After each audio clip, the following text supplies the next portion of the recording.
या जिल्हा परिषदेची सत्ता ही महायुतीची सत्ता आहे. महायुतीच्या अध्यक्ष उपाध्यक्ष सर्व पदाधिकारी महायुतीचे आहेत आणि आम्ही 10 आमदार जिल्ह्यातले हे महायुतीचे आहोत. त्यामुळं समज गैरसमज न करता जिल्ह्याचे पालकमंत्री आंबेडकर साहेब आणि मी बसून निश्चित आम्ही तोडगा काढू आणि जिल्हा परिषद मनात सगळ्या सदस्यांचं समाधान होईल.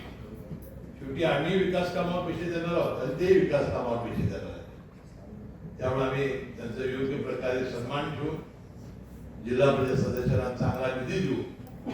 कारण 2 वर्षाचा 15 व्यवसायाचा चांगला निधी एक लॉटरीच त्याला लागलेली आहे. तर मला वाटतंय याचाही उपयोग करून घेऊ. तुम्ही लोकांना जनतेला ज्या वचनं दिली असतील, ज्या अपेक्षा असतील ती पूर्ण करण्याचा प्रयत्न, ही जबाबदारी सुद्धा आमदार म्हणून आमची नैतिक आहे आणि म्हणून सर्व सदस्यांचं समाधान होईल अशा प्रकारचा तोडगा आम्ही बसून काढू. यामध्ये कसलाही मतभेद असणार नाही. माझी विनंती एकच आहे आता की आता आपण पाहिलं असाल की विकास कामं म्हणजे काय.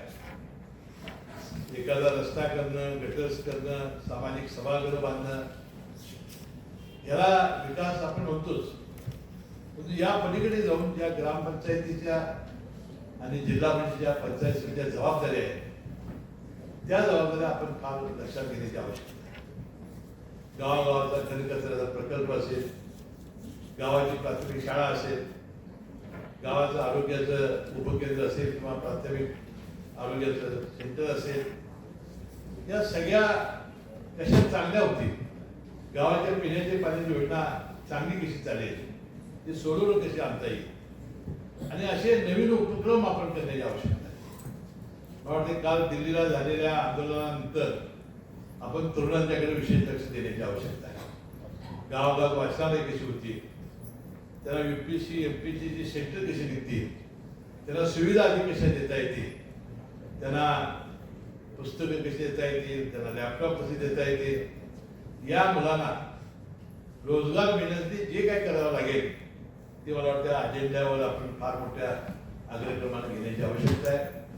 अशा कामासाठी आपली शाळा अंगणवाडी सोडवणं कशी, आरोग्याची उपकेंद्र सोडवणं कशी येतील, पिण्याच्या पाण्याच्या योजना या सोडवणं कशा येतील, यासाठी सुद्धा बारकाईनं लक्ष देण्याची आवश्यकता आहे.